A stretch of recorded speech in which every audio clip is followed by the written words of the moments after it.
Furiosa's mad charge across the desert wasteland with Immortan Joe's wives was kind of like a ballet.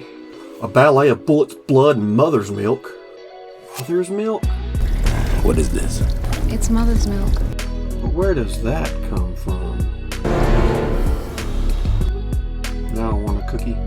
Also, desert sushi. Hello, Dad. Desert sushi. Where else are you going to see pale, emaciated, cracked out, drugged out white boys revving up their loud, rusty machines while they chase down chicks? Walmart parking lot at 2:30 a.m. in the morning. That's where. But we ain't here for the war, boys. We're here for the guns. So let's get on with it. The top 5 firearms in Mad Max Fury Road.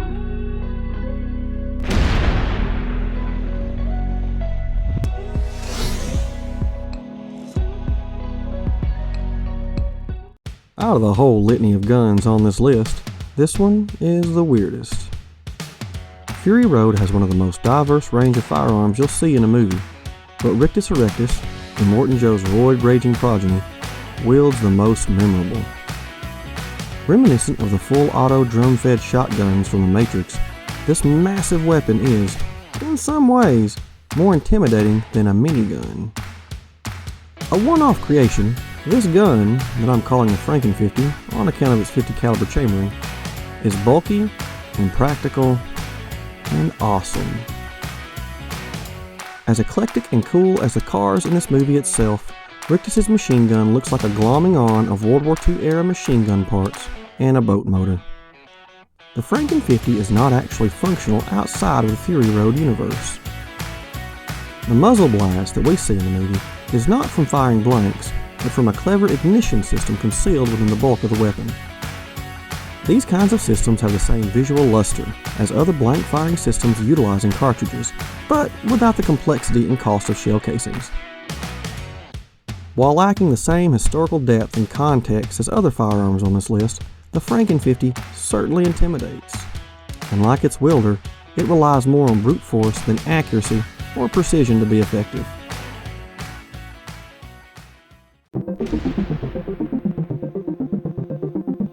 If there's one thing that Mad Max will probably carry away from his experiences on Fury Road, it's a bad case of tinnitus. Also, probably tetanus. Probably.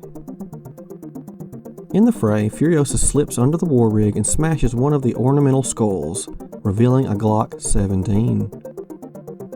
The freneticism of the fight doesn't end there, however, as both of them must now struggle to gain control of the handgun.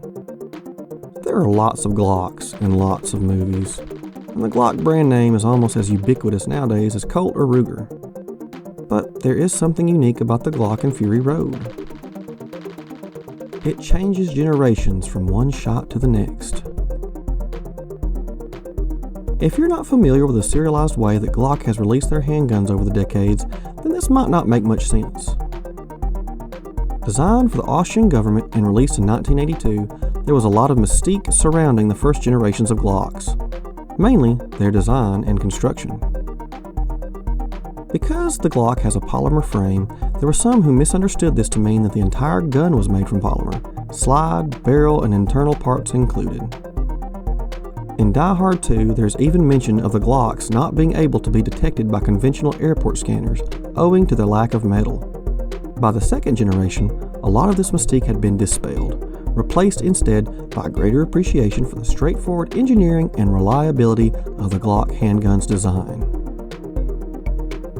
The Glock 17 Generation 1 model was released in 1982.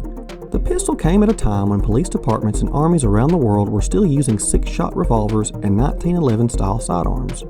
It would be impossible to say that it was only the magazine capacity, or only the polymer frame design, or only the straightforward operation of the cycling components that made the Glock pistol revolutionary. It was, in fact, an amalgamation of all of these things. In Fury Road, the Glock features prominently as Max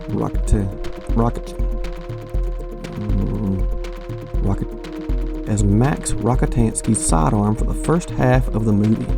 During the scuffle by the war rig, however, you can also tell that this is a different pistol by looking at the ejection port.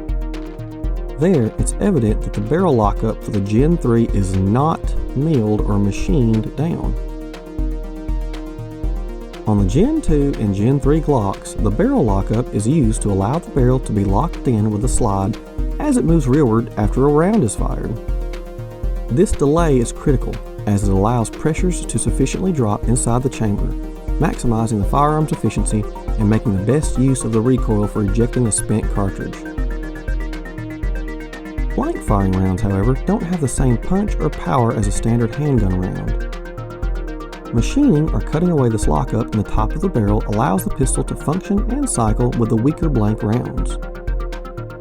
That's not to say that blank rounds aren't dangerous. They can be lethal at a certain proximity. They can also be especially loud. Bruce Willis reported hearing loss after firing an especially stout batch of blanks in Die Hard. Why do I keep going back to Die Hard? Regardless of the generation, the Glock 17 in Fury Road actually points to Max's character development. Max had every opportunity to use it to kill Furiosa and the wives, but instead chose to intimidate.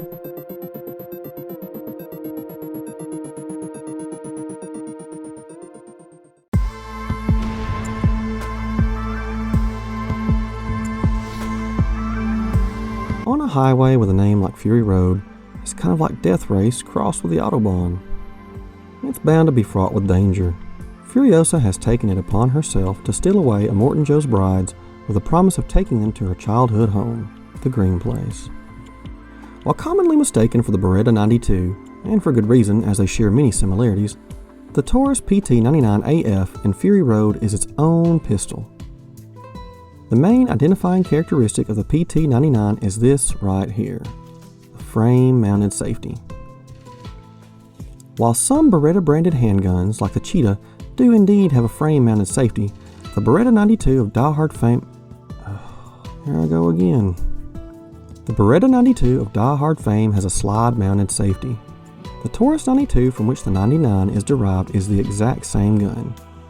The only difference being the adjustable sights on the rear of the slide as opposed to the fixed sights on the Taurus 92.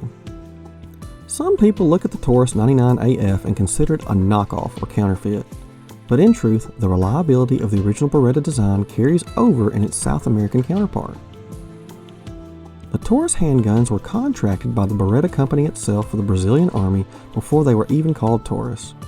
Later, when the Brazilian factory shut down, Taurus bought up the tooling and machinery and kept producing the guns. As the Beretta patent had expired, there wasn't any licensing or intellectual property infringement issues. Much like the Beretta 92, the Taurus 92 and 99 are both chambered in 9mm parabellum. There have, however, been variants which are designed to fire the .32 Auto, .380 ACP, and the .40 caliber Smith & Wesson round.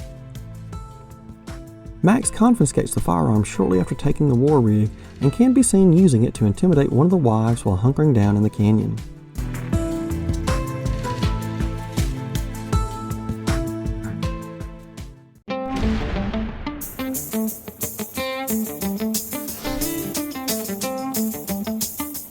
Cutting-edge battle rifles being developed today are precision-engineered, war-tested, and soldier-proven tools of the defensive and offensive trade. They are made to tight tolerances with thousands of hours of lab and field testing with various grades of ammunition. The reciprocating actions are designed to function optimally within the pressures of the rounds that they chamber. But sometimes you just need a jackhammer when a chisel won't do. And that's precisely what the SKS is. A reliable, functional, readily available battle rifle whose cartridge and construction come from an era when you didn't rapid-fire small projectiles out of the barrel at the enemy. Rather, you lobbed them indiscriminately at a painstakingly low rate of fire. The SKS is like a bulldozer, oily, heavy, and capable of smashing through plenty of obstacles. It's the weapon of choice for Furiosa, whose marksmanship is unmatched as she is able to acquire a sight picture, fire her rifle, and hit her targets with indiscretion, even as they fly above her on motorcycles. While Furiosa's SKS has been heavily modified with a foregrip to accommodate her prosthetic arm and a scope attachment for long-distance shots, The original Norinco Type 56 SKS is the byproduct of the Soviet Union's need for a mass-produced rifle that soldiers could train on and train on quickly. Its controversial loading design, not using detachable box magazines, but rather using more inefficient and cumbersome stripper clips, was implemented by weapons designers back in the 40s because they felt that the average Soviet Union foot soldier couldn't keep up with a detachable magazine. The magazine also held only a paltry 10 rounds. Its contemporary, the M1 carbine, not to be confused with the M1 Garand, was already in use by the US military and featured a detachable box magazine with capacities ranging anywhere from 15 to 30 rounds. While it was originally a European weapon, production shifted to other countries under the auspices of being allies to the Soviet Union during the 1950s. This is why it's so prevalent, because there were so many being manufactured. And the round in which it was chambered, the 7.62 by 39mm, is also one of the most mass-produced rounds in the world. Many owners of the SKS rifle immediately forego the stripper clip loading system in favor of modifying the firearm to accept a detachable box magazine. This modification is easy and also relatively cheap. Furiosa's SKS retains the original stripper clip style loading. More than once, she hands it off to be reloaded in the war rig in the midst of a firefight. Later, in the green place, while using Max as an impromptu rifle rest, and probably blowing out his right eardrum in the process, she shoots out the searchlight aboard the Bullet Farmer's Ripsaw vehicle.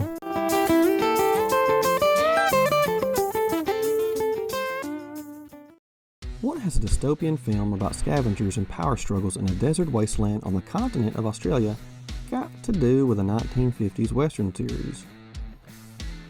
Well, the connection just so happens to be the Valkyrie's Winchester Model 1892.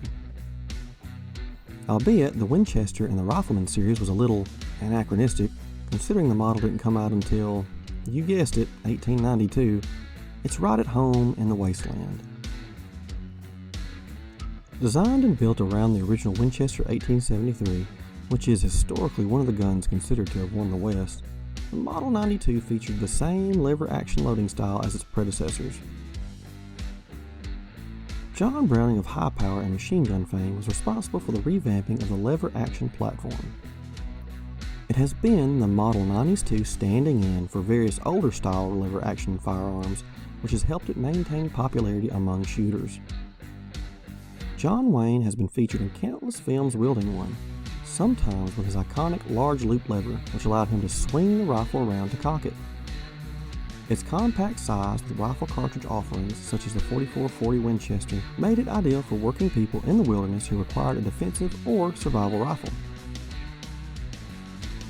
Its lever-action loading mechanism was also reliable, robust, simple, and enclosed completely within the rifle itself. Lever actions are also known for granting shooters the ability to chamber rounds relatively quickly, allowing for quick follow-up shots. The lever-action loading system itself has been around for about 150 years, with their integration into firearms surviving even into modernity. In Mad Max Fury Road, the Model 92 does the Valkyrie little good, as she succumbs to a phenomenon known as target fixation. Now let's get psychological. Target fixation was first recognized as a paradoxical fixation of World War II bomber pilots on their bombing targets. They would become so focused on what they were trying to hit that little else would matter in their periphery, and they would wind up actually crashing into the ground. It's unfortunate and unfair that the Valkyrie didn't make it to the Citadel. It's the Model 92 that provides us with a connection to another movie, Jurassic World. No, the Model 92 wasn't in Jurassic World, but its direct competitor, Marlin, who was responsible for the prompting of Winchester to develop the Model 92, just so happened to manufacture the gun that Owen carries. And no, this time there's no Die Hard reference. Not everything points back to Die Hard. Actually, did you know that Sylvester Stallone used a Model 92 in Rambo Last Blood? Yes. The same Stallone who starred alongside Bruce Willis in The Expendables 2. Same Bruce Willis who played John McClane in Die Hard. Also, the Model 92 was the gun used in the original Magnificent Seven, whose remake co-starred Chris Pratt. And Chris Pratt starred in Jurassic World, where he used another lever action by the Marlin Company.